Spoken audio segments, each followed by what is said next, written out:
Hi friends, എല്ലാവർക്കും അജൂസ് kitchen വേൾഡിൻ്റെ മറ്റൊരു എപ്പിസോഡിലേക്ക് സ്വാഗതം. ഇന്ന് വ്യത്യസ്തമായിട്ടുള്ള 2 മയോണൈസാണ് നമ്മൾ തയ്യാറാക്കാനായിട്ട് പോകുന്നത്. അതും വെറും 30 സെക്കൻഡിൽ താഴെ മാത്രം സമയത്തിനുള്ളിലാണ് നമ്മൾ ഈ 2 മയോണൈസും തയ്യാറാക്കുവാനായിട്ട് പോകുന്നത്. വളരെ ടേസ്റ്റി ആയിട്ടുള്ള 2 മയോണൈസാണ്. ഒന്നെന്ന് പറയുന്നത് ഒരു തന്തൂരി മയോണൈസാണ്, അതുപോലെ ഒന്ന് ഒരു ഗാർലിക് മയോണൈസും. അപ്പം നമ്മൾക്ക് ഫ്രൈഡ് ചിക്കനോ സാൻഡ്വിച്ചുകളിലോ അല്ലെങ്കിൽ ബർഗറിലോ അങ്ങനെയുള്ള ഇതിലൊക്കെ നമ്മൾക്ക് ഉപയോഗിക്കാൻ പറ്റുന്ന നല്ല 2 മയോണൈസാണ്. അപ്പോൾ ഇതിലേക്ക് നമ്മൾക്ക് എങ്ങനെയാണ് തയ്യാറാക്കുന്നതെന്ന് നോക്കാം. അതിനായിട്ട് നമ്മൾക്ക് മയോണൈസ് ഞാനിവിടെ തയ്യാറാക്കി എടുത്തിട്ടുണ്ട്.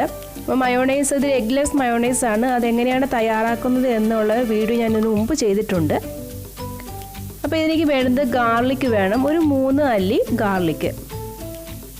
ഇനി വേണ്ടുന്നത് കുരുമുളക് പൊടിയാണ്, അതുപോലെ തന്തൂരി മസാല വേണം, അതുപോലെ ടൊമാറ്റോ കെച്ചപ്പ് 1 ടേബിൾ സ്പൂണും വേണം. ഈ തന്തൂരി മസാലയുടെ റെസിപ്പി ഞാൻ ഇതിനു മുമ്പ് ചെയ്തിട്ടുണ്ട്. അപ്പം നമ്മൾ ആദ്യം നമുക്ക് ഗാർലിക് മയോണൈസാണ് തയ്യാറാക്കാനായിട്ട് പോകുന്നത്. അപ്പം നമ്മൾ മയോണൈസ് തയ്യാറാക്കി അതേ മിക്സിയുടെ ജാറിലേക്ക് തന്നെ നമ്മൾക്ക് ഒരു 3 അല്ലി ഗാർലിക് മതിയാവും. അപ്പോൾ അതൊന്ന് ചെറുതായിട്ടൊന്ന് കട്ട് ചെയ്തിട്ട് കൊടുക്കാം.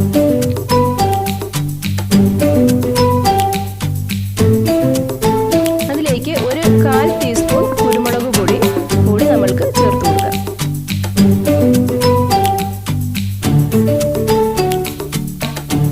ഇതിലേക്ക് നമ്മൾ തയ്യാറാക്കി വെച്ചിരിക്കുന്ന മയോണൈസ് ഒരു 4 ടേബിൾ സ്പൂൺ മതിയാവും. നമുക്ക് അതുകൂടെ നമ്മുടെ മിക്സിയുടെ ജാറിലേക്ക് ഇട്ട് കൊടുക്കാം.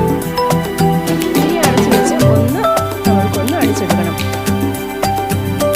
നമ്മൾ സാധാരണ റൈറ്റിലോട്ടല്ലേ തിരിക്കുകയാണ്. ഇതിൻ്റെ ഓപ്പോസിറ്റായിട്ട് വിപ്പ് ചെയ്യാനായിട്ടുള്ള ഒരു ഡയറക്ഷൻ ഉണ്ടല്ലോ, അതിലേക്ക് വേണം നമ്മൾക്ക് അടിക്കാനായിട്ട്. ഒരു 3-4 പ്രാവശ്യം തിരിച്ചു കൊടുത്താൽ മതിയാവും. നല്ല പെർഫെക്റ്റ് ആയിട്ടുള്ള നമ്മുടെ ഗാർലിക് മയോണൈസ് ഇവിടെ റെഡി ആയിട്ടുണ്ട്. ഇത്ര മാത്രമേ ഉള്ളൂ. നമ്മളുടെ മയോണൈസ് ഇവിടെ റെഡിയായി കഴിഞ്ഞിട്ടുണ്ട്.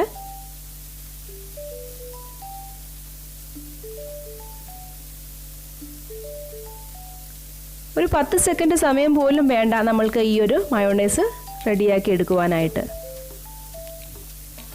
അപ്പം ഞാൻ ഈ സിമ്പിൾ മയോണൈസിൻ്റെ ലിങ്ക് ഞാൻ ഡിസ്ക്രിപ്ഷൻ ബോക്സിൽ കൊടുക്കാം, ആവശ്യമുള്ളവർക്ക് കാണാവുന്നതാണ്. അതേ മിക്സിയുടെ ജാറിലേക്ക് തന്നെ നമ്മൾക്ക് തന്തൂരി മയോണൈസ് തയ്യാറാക്കാനുള്ള മയോണൈസും കൂടെ ചേർത്ത് കൊടുക്കാം. അതിനും ഒരു 4 ടേബിൾ സ്പൂൺ തന്നെ മയോണൈസ് നമ്മൾക്ക് ചേർത്ത് കൊടുക്കാം. ഇനി വേണ്ടുന്നത് തന്തൂരി മസാലയാണ്. ഒരു 1.5 ടീസ്പൂൺ തന്തൂരി മസാല നമ്മൾക്കതിലേക്ക് ചേർത്ത് കൊടുക്കാം.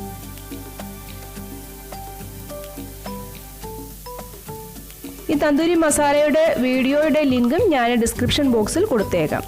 ഇനി നമ്മൾക്ക് വേണ്ടുന്നത് ടൊമാറ്റോ കെച്ചപ്പാണ്. 1 ടേബിൾ സ്പൂൺ ടൊമാറ്റോ കെച്ചപ്പ്, നന്നായിട്ട് 1 ടേബിൾ സ്പൂൺ ടൊമാറ്റോ കെച്ചപ്പ് കൂടി നമ്മൾക്കിതിലേക്ക് ചേർത്ത് കൊടുക്കാം.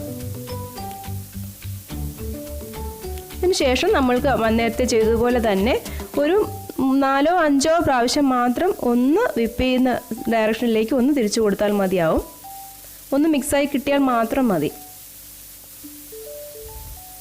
നമ്മുടെ തന്തൂരി മയോണൈസും ഇവിടെ റെഡിയായി കഴിഞ്ഞിട്ടുണ്ട്.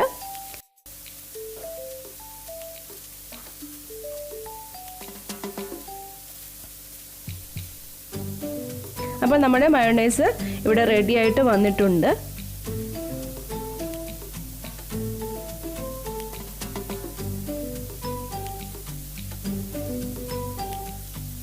അപ്പോൾ എല്ലാവരും ഒന്ന് ട്രൈ ചെയ്ത് നോക്കുക. പ്രത്യേകിച്ച് എന്തെങ്കിലുമൊക്കെ സ്നാക്സൊക്കെ നമ്മൾ കഴിക്കുമ്പം നമുക്ക് ഡിപ്പ് ചെയ്യാനൊക്കെ ആയിട്ട് ഉപയോഗിക്കാനൊക്കെ പറ്റിയ മയോണൈസാണ്.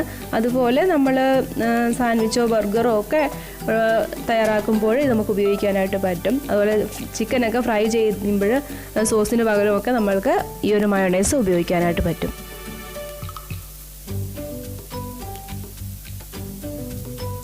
അത്രയ്ക്ക് ഈസി ആയിട്ട് തയ്യാറാക്കാൻ പറ്റുന്നതാണ്. നമ്മൾ കടയിൽ നിന്നൊക്കെ മേടിക്കുന്നതിനേക്കാട്ടിലും ടേസ്റ്റി ആയിട്ടും വളരെ പെട്ടെന്നും തയ്യാറാക്കുവാനായിട്ട് സാധിക്കും. അപ്പം നമ്മുടെ സിമ്പിൾ മയോണൈസ് എന്ന് പറയുമ്പോൾ ഒരു എഗ്ലെസ് മയോണൈസ് ആണ്. അതിൻ്റെയും ഞാൻ ലിങ്ക് ഡിസ്ക്രിപ്ഷൻ ബോക്സിൽ കൊടുത്തേക്കാം. അതുപോലെ തന്തൂരി മസാലയുടെ ലിങ്കും ഡിസ്ക്രിപ്ഷൻ ബോക്സിൽ കൊടുത്തേക്കാം. ഇപ്പം തന്തൂരി മസാല എന്ന് പറഞ്ഞ് മേടിക്കാനായിട്ടും കിട്ടും. പിന്നെ നിങ്ങൾക്ക് ഉണ്ടാക്കണമെന്നുണ്ടെങ്കിൽ അതിൻ്റെ ലിങ്ക് ഞാൻ ഡിസ്ക്രിപ്ഷൻ ബോക്സിൽ കൊടുത്തേക്കാം. നിങ്ങൾക്കത് നോക്കാവുന്നതാണ്. അപ്പം ഇന്നത്തെ വീഡിയോ നിങ്ങൾക്ക് പ്രയോജനപ്പെട്ട് കാണും എന്ന് കരുതുന്നു. വീഡിയോ ഇഷ്ടമായെങ്കിൽ ലൈക്ക് ചെയ്യാനും മറ്റുള്ളവർക്ക് കൂടി ഷെയർ ചെയ്ത് കൊടുക്കാനായിട്ടും ഓർക്കുക. സബ്സ്ക്രൈബ് ചെയ്യാത്ത കൂട്ടുകാർ സബ്സ്ക്രൈബ് ചെയ്യാനായിട്ടും ഓർക്കുമല്ലോ. അടുത്ത നല്ലൊരു വീഡിയോയുമായിട്ട് നമുക്ക് വീണ്ടും കാണാം. അതുവരേക്കും എല്ലാവർക്കും ബൈ.